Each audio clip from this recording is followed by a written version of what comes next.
당내 이런 상황 때문에 그 국민의힘에도 여러 제3의 대권 후보 인물들이 지금 거론되고 있는데 최근에 눈여겨볼 인물이 바로 최재형 감사원장이에요. 지난 방송에서 우리 이현주 의원께서 또 강조했던 인물이기도 한데 지지율도 많이 오르고 있고요. 어떤 인물인가요? 네, 마치 제가 뭐 이런 상황을 예견하고 강조한 건 절대 아닙니다. 네, 미리 말씀을 드립니다. 네, 저는 뭐 그냥 어떤 대안들은 필요하다라는 취지에서 말씀드린 거고요. 뭐 이분은 미담이 많이 이렇게 회자되기도 하고 또 사실은 굉장히 개쪽 같은 분이다 이렇게 알려져 있고요. 다만 이제 이분의 약점이라고 하면 인지도가 너무 낮으세요. 이분을 대안으로 생각하는 분들은 이제 제가 보면 크게 보면 두 줄기인 것 같아요. 이제 하나는 뭐냐면 윤석열 전 총장 같은 경우에 지지율은 높지만 그 박근혜 대통령과의 관계 때문에 이렇게 지지를 이렇게 마음을 다 주기에는 뭔가 이렇게 깨름칙한 분들이 이렇게 최재형 감사원장을 대안으로 생각하시는 분들이 계시고요. 또 하나는 이제 뭐냐 하면 그리고 특히 이제 제가 알기로는 좀 개헌론을 선호하신다고 들었습니다. 그래서 좀 개헌론자들 그런 분들이 최재형 감사원장을 지지하시는 걸로 알고 있습니다. 윤석열 전 총장 엑스파일 나오자마자 일부 보수 언론에서 이분만 미담 기사 쏟아내는 것도 굉장히 특이했고요. 봉도사님은 어떻게 근데 보세요? 이제 지금은 윤석열 엑스파일을 중심으로 해서 윤석열과 그 당내 주자들이 이렇게 그 물밑에서 충돌하는 양상을 보이는 거고요. 저게 이제 국민의힘의 고충이면서 한계인데 궁여지책으로 만든 표현이 뭐냐면 플랫폼 정당이라고 하는 거거든요. 그런 얘기할 때마다 제가 그분들한테 국민의힘 의원들한테 얘기해요. 플랫폼 제국의 미래라는 책이 요즘 베스트셀러인데 봐라. 플랫폼 제국은 반드시 망한다. 그 얘기는 뭐냐면 국민의힘 내부에 주자가 없다는 거거든요. 그래서 이제 지금은 이렇게 얘기되지만 이제 점점 내부 주자론 자강론이 강화되면서 이제 어떤 흐름으로 가냐면 내부 주자로 할 거냐 영입 주자로 할 거냐라고 하는 쪽으로 이제 당이 갈릴 겁니다. 그러니까 이분은 영입 주자 중에 원 오브 댐이죠. 그 최재형 감사원장 어떻게 될까? 그런데 정치와 국민들을 너무 쉽게 보는 거죠. 국민들에게는 그 인지도가 낮다고 이제 이현주 의원님 표현했지만 그게 무척 중요한 포인트 중에 하나인 게 지금까지 어떠한 삶을 살았고 피선출직에 나갈 수 있을 정도의 검증된 삶을 살았냐라고 하는 걸 봐줘야 되는데 항상 외부에 있는 사람들은 정치권을 어떻게 보냐면요. 정치인은 개나 소나 다 한다고 생각하고 있어요. 최재형이나 이런 분 영입하게 되면요. 사실은 그냥 불쏘시개로 쓰겠다. 라고 하면 될지 모르지만 이분을 영입해서 정말 국민의힘의 대권 주자 얼굴 마담으로 세우겠다? 저는 폭망하는 길이라고 봐요. 그러니까 도대체 이 당 내부에 전략을 구상하는 사람들, 당의 미래를 고민하는 사람들 다 출장한 것 같아요.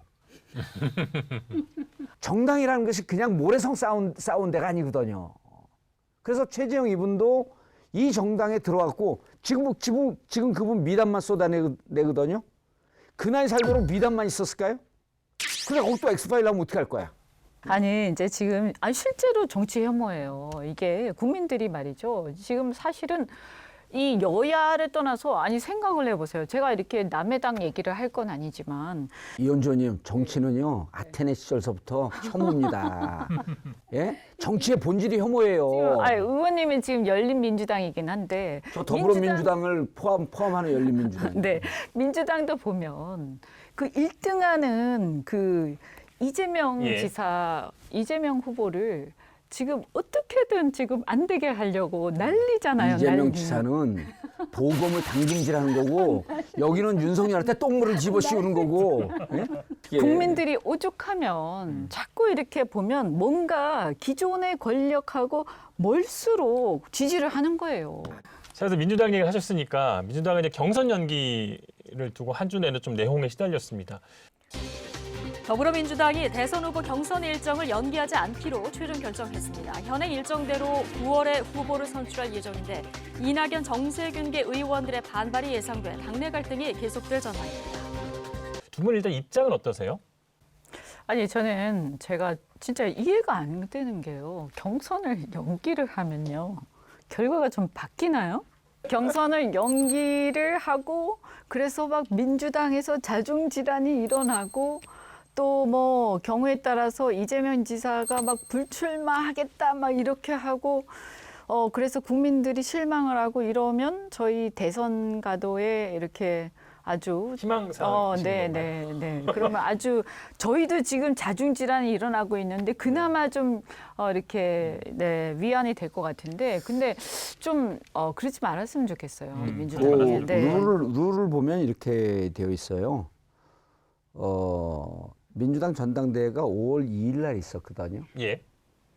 그때도 120일 전후로 할 거냐, 160일 전후로 할 거냐 논쟁이 충분히 됐었어요.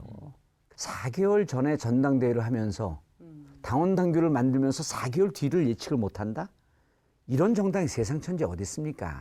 그럼 그때 만약에 그때도 코로나 있었잖아요. 5월 2일도 더 심했거든요. 네. 그러니까 논리 자체가 앞뒤가 안 맞을 뿐만 아니라 뻔한 거짓말을 하는데 국민들이 그런 거 싫어하는 건 줄 잘 모르는 거예요.